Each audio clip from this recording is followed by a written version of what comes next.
Sahib tax ஊடகத்திற்கு உங்களை அன்புடன் வரவேற்கிறேன். நான் உங்கள் Ahmed Sahib. Electronic voting machine, மின்னணு வாக்கு இயந்திரத்தில் முறைகேடு என்பதை சொல்லிக்கொண்டே வருகிறோம்.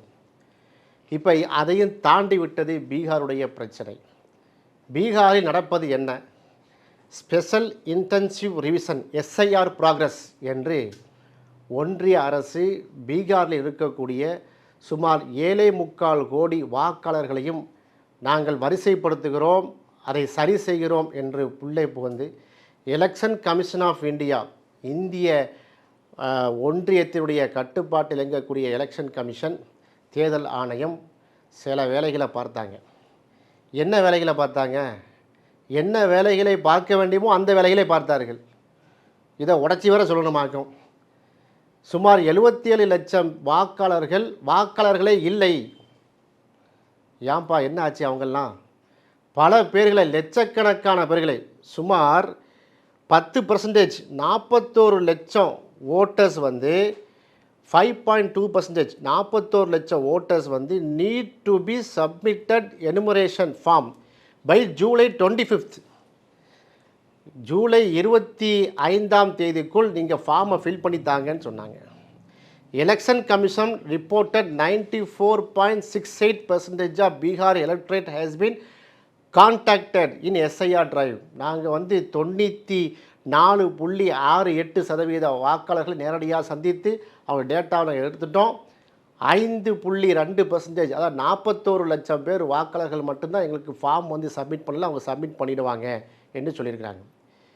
ஆனால் அந்த ரிவைஸ் டேட்டாவை, ஏற்கனவே இருந்த அந்த பீகாரில் இருந்த வாக்காளர் பட்டியலையும் இப்போ இருக்கக்கூடிய வாக்காளர் பட்டியலையும் பார்க்கும்போது 17,37,000 வாக்காளர்களை புதுசாக சேர்த்துருக்குறாங்க. இவங்களாம் எங்கே உள்ளவங்க? 5.25 லட்சம் பேர் புதுசாக ரிஜிஸ்டர் பண்ணப்பட்டிருக்காங்க. இவங்களாம் எங்கே உள்ளவங்க? எலெக்ஷன் கமிஷன் யாரை இதை எப்படி எந்த பீகார் இல்லாத மற்ற மாநிலங்களில் உள்ள ஆட்களெல்லாம் உள்ளே சேர்க்குறாங்களா என்று அங்கே இருக்கக்கூடிய பிரதான எதிர்க்கட்சியாக இருக்கக்கூடிய தேஜஸ்வி யாதவ், லல்லு பிரசாத் யாதவுடைய அருமை மகனார், ராஷ்டிரிய ஜனதாதள் கட்சியுடைய தலைவர் குரல் எழுப்பியிருக்கிறார். ராகுல் காந்தி நேரடியாக சென்று நடப்பது என்ன நடந்துகிட்டு இருக்கு என்று பார்க்கும்போது என்ன செய்கிறாங்கன்னா, ஒரு 15% வாக்காளர்களை, பீகாருடைய மண்ணின் மைந்தலாக இருக்கக்கூடிய 12 to 15% வாக்காளருடைய பேரை அழிச்சிருக்காங்க. ஏன் அது அழிக்கிறா?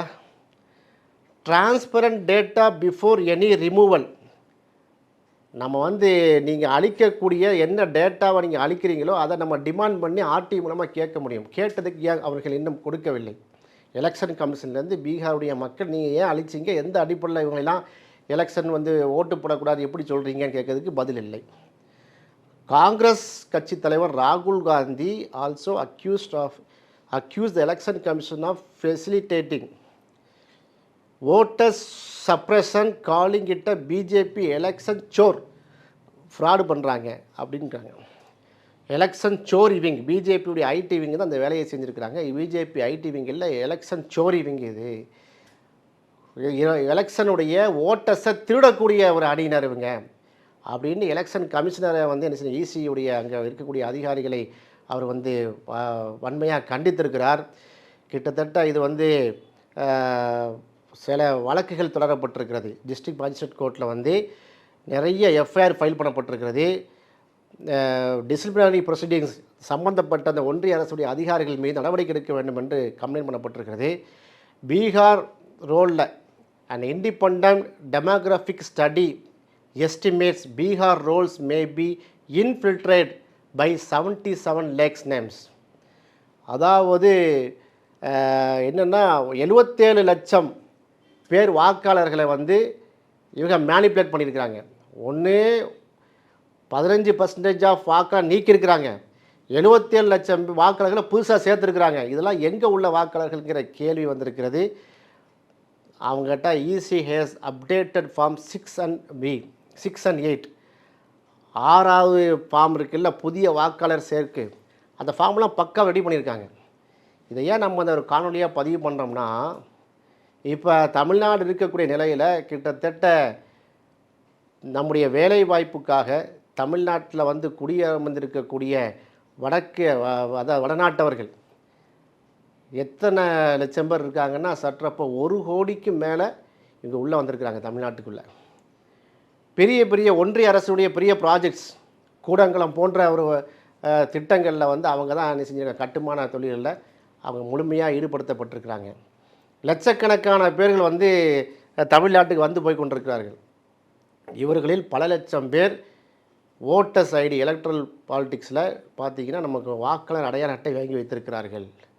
அப்போ இது திட்டமிட்டு செய்யப்பட்டதா அப்படிங்கிற ஒரு கேள்வி தமிழ்நாட்டு அரசியலில் கேட்டுக்கொண்டே இருக்கிறோம்.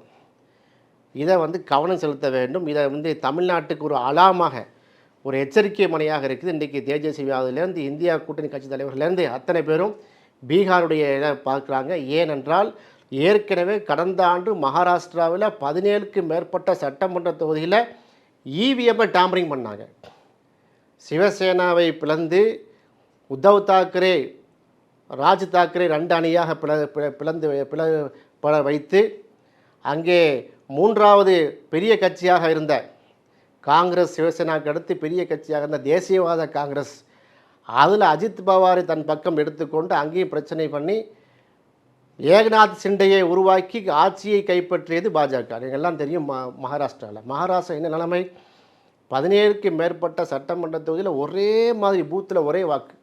இவிஎம் மிஷினை வந்து திறந்தோம்னா ABCDன்னு வகைப்படுத்தணும்னு வைங்க. அந்த கேண்டிடேட்டை அந்த வேட்பாளர்களை எல்லாத்துக்கும் ஒரே சதவீதம். 1வது வந்து வாக்காளருக்கு 1வது கேண்டிடேட்டுக்கு வந்து வேட்பாளருக்கு 110ன்னா 17 மிஷின்லேயும் 110 தான் இருக்கும். அது எப்படி இருக்கும்? 2வது வாக்காளர் செலுத்திய அந்த அந்த ப்ரெஸ் பட்டன் நான் அடுத்து இவிஎம் உடைய மிஷினில் வந்து பார்த்தோம்னா 265ன்னு போட்டிருக்கும் 2வது வேட்பாளருக்கு. எல்லாத்துக்கும் 265 இருக்கும் 17 பூத்துலேயும். இப்படிப்பட்ட விஷயங்கள்லாம் கண்டறியப்பட்டது. இது போன்ற ஒரு மேனிப்புலேஷனை தான் பீகார்லேயும் பண்ண இருக்கிறார்கள். அங்கே நிதிஷ்குமார் பாஜக கூட்டணிக்கு மிகப்பெரிய அடி இருக்கிறது என்று அதை கவனத்தில் கொண்டு இந்த மாதிரி சித்து விளையாட்டை பண்ணியிருக்காங்கன்னு பெரிய அலிகேஷன் பற்றி எறிந்து கொண்டிருக்கிறது. இது போன்ற விஷயங்களை தமிழ்நாட்டுக்கு வந்துவிடக்கூடாது, நீங்கள் கவனமாக இருங்க அப்படிங்கிற ஒரு எச்சரிக்கை மணியும் வந்து சொல்லியிருக்கிறார்கள். இப்போ இவிஎம்மை டேம்பரிங் பண்ண முடியுமா? இதுதான் கொஸ்டின். $100 million question.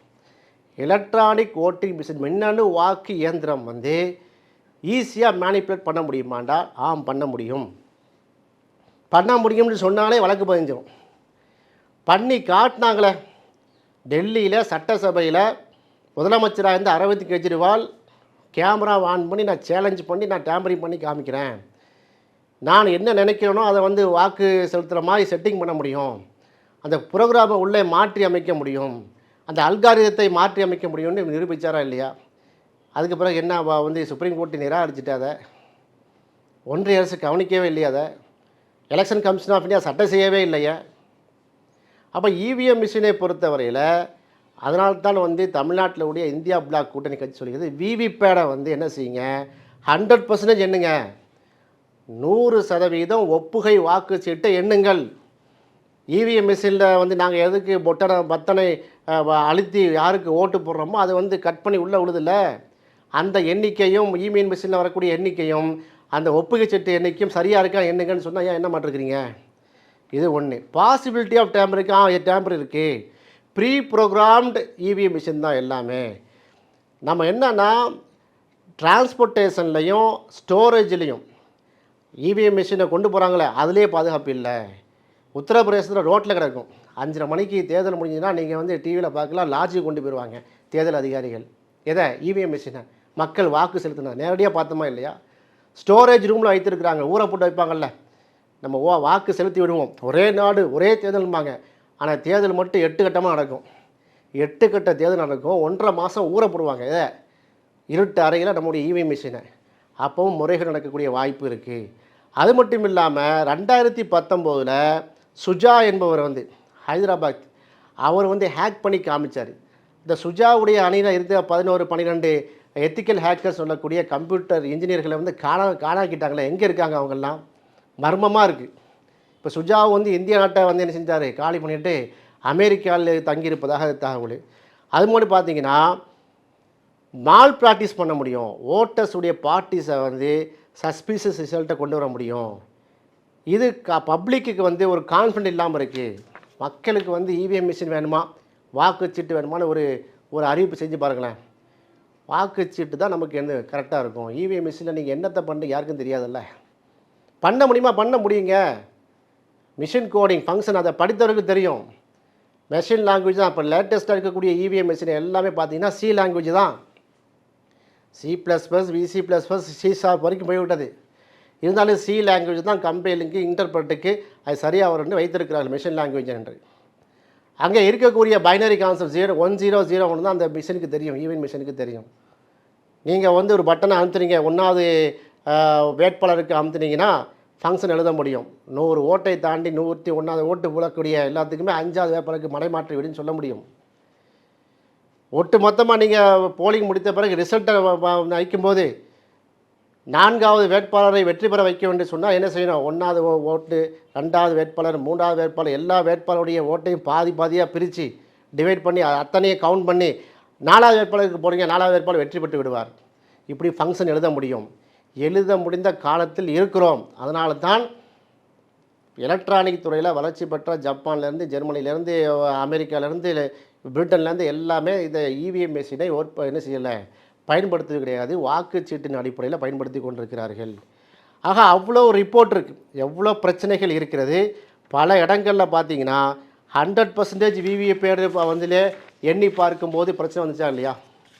விவிபேட் மிஷினில் விழுந்த ஒப்புகை சீட்டை வந்து எண்ணும் போது எவ்வளோ பிரச்சனை வந்துச்சு வரிசையாக சொல்கிறேன். காங்கிரஸ் கட்சி இதை அப்போஸ் பண்ணாங்க, பேலட் பேப்பர் தான் வேணும்னு சொன்னாங்க. திரிணாமுல் காங்கிரஸ் அப்போஸ் பண்ணாங்க. Bahujan Samaj party, Aam Aadmi party, Samajwadi party, communist party, CPI, CPM, திமுக, விசிகே எல்லாமே இதை வந்து என்ன செஞ்சாங்க, ரைஸ் பண்ணாங்க. சுப்ரீம் கோர்ட் வரைக்கும் போனாங்க, ஜனாதிபதியிட்ட கையெழுத்து போட்டாங்க. எதுவுமே நடக்கவே இல்லை. எலெக்ஷன் கமிஷன் ஆஃப் இந்தியா அதுக்கு சட்டை செய்யவே இல்லை. 2009 இந்தியாவோட எலெக்ஷனில் ஒரு டெமோக்ரஸி அட் ரிஸ்க்குன்னு வந்து நரசிம்ம ராவ்ங்கிறவர் எழுதினார். எப்போ? 2009. இப்போ இவர் எங்கே இருக்காருன்னு சொன்னால் இப்போ அவர் பிஜேபியில் இருக்கார். நான் பிஜேபி எம்பியாக இருக்கிறார். அவர் தான் ஃபஸ்ட்டு சொல்கிறாரு இதை டேம்பர் பண்ண முடியும் அப்படின்னு. 2010 வந்து ஈஸியை வந்து என்ன செஞ்சால் சேலஞ்ச் பண்ணாங்க ஹைதராபாத்தில் இருக்கக்கூடிய அந்த தொழில்நுட்ப வல்லுநர்கள். 2017 மத்திய பிரதேசத்தில் அந்த பிரச்சனை வந்துச்சு. 2017 டெல்லி அசம்பிளி எலெக்ஷனில் பிரச்சனை ஆச்சு. ஆம் ஆத்மி நிரூபித்தார்கள். 2019 லண்டன் ப்ரெஸ் மீட்டில் அந்த சுஜாங்கிற பையன் அவர் இன்ஜினியர் வந்து நிரூபித்து காமிச்சார். 2021 வெஸ்ட் பெங்காலில் பிஜேபி வந்து என்ன செய்யுது, அவங்களுக்கு ஃபேவரான ரிசல்ட்டை கொண்டு வருது அப்படிங்கிறத மம்தா பானர்ஜி வந்து நிரூபித்தார்கள். இது எல்லாம் இவிஎம் மிஷின் ஃப்ராடு பண்ண முடியுங்கன்னு நிரூபிக்கப்பட்டது. 2024 பல இடங்களில் இவிஎம் மிஷினில் வந்த அந்த கவுண்டிங்கும் விவிபேட்டில் வந்த அந்த கவுண்டிங்கும் மேட்ச் ஆகவில்லை. வந்துச்சா இல்லையா? அப்போ பேலட் யூனிட்னு சொல்லக்கூடிய பேலட் யூனிட்லேயும் பிரச்சனை பண்ண முடியும், கண்ட்ரோல் யூனிட்லேயும் பிரச்சனை பண்ண முடியும், விவிபேட்லேயும் என்ன செய்ய முடியும், நம்ம வந்து பிரச்சனை பண்ண முடியும். அப்படிப்பட்ட தொழில்நுட்பம் இருக்குது. இதற்கு இதை தயாரிக்கக்கூடிய Bharat electronics limited BEL Bangalore அதிகாரிகள் வந்து ஒரு வெள்ளை அறிக்கை விட முடியுமா? எங்களுடைய பெல் கம்பெனியில் தயாரிக்கப்பட்ட மிஷினில் வந்து நாங்கள் ப்ரீ ப்ரோக்ராம் பண்ணவில்லை. இந்த ப்ரோக்ராம் இது சொல்லுங்களேன், கோடிங்கை நீங்கள் சொல்லுங்களேன். கோடிங்காக சொல்லணுமா வேணாமா? உள்ளே என்ன கோடிங் பண்ணியிருக்கிறீங்க, என்ன ஃபங்க்ஷன் எழுதியிருக்கிறீங்க, என்ன ரெக்கரசிவ் ப்ரொசீஜர் என்ன எழுதியிருக்கிறீங்க, ஒன்றுமே யாருக்குமே தெரியாது. அதேபோல் எலக்ட்ரானிக்ஸ் கார்பரேஷன் ஆஃப் இந்தியா, இசிஐயில் ஹைதராபாத், இந்த 2லேருந்து தான் தயாரிக்கப்படும். இந்த 2ல் இருக்கக்கூடிய நிர்வாகிகள்லாம் யார், அதிகாரிகள் யார், எல்லாம் பாஜகக்காரங்க, ஆர்எஸ்எஸ்காரங்க இருக்காங்க. அதனால தானங்க வந்து ஈஸியாக ஜெயிக்கிறாங்க. நாடு ஃபுல்லாக மோடி அலை, எதிர்ப்பு அலை வீசிய போதும் எப்படி 240 தொகுதி வந்ததுன்னு கேள்வி கேட்டாங்கல்ல. அப்போ சந்தேகம் வருதில்ல. அப்போ இந்த இவிஎம் அப்படிங்கிறதையும் தாண்டி பார்த்தீங்கன்னா இப்போ புதுசாக பீகார் மாடல் இப்போ நமக்கு பெரிய அதிர்ச்சியாக இருக்குது. நான் உன்னை ஓட்டு போட விட்டால் தானே நீ வந்து எங்கள் எதிராக ஓட்டு போடுவேன். 77 லட்சம் பேர் நான் உள்ள புதுசாக சேர்ப்பேன், 40 லட்சம் பேர் நான் கழிச்சு விட்ருவேன் அப்படின்னா என்ன ஆகுது? யார் ஆட்சிக்கு பிடிப்பா? இப்படி பார்த்தீங்கன்னா அந்த சிப்பில் வந்து பார்த்தீங்கன்னா எல்லாமே ஆர் மேட் அப்ராட். நாங்கள் வந்து வெளியிலேருந்து நாங்கள் வந்து கொண்டு வர்றோம், நாங்கள் மேனுஃபேக்சர் பண்ணுறோம். யார் மேனுஃபேக்சர் பண்ணட்டுமே, சிப்பில் இருக்கிற ப்ரோக்ராமிங் என்ன, அந்த கோடு என்ன, பெல்லும் இசிஐலும் வந்து யாருடைய சூப்பர்வைசர்லாம் நீங்கள் எழுதுறீங்க, எலெக்ஷன் கமிஷனுடைய அந்த அதிகாரிகள் யார், developed using assembly language. Emperor C தானா அது?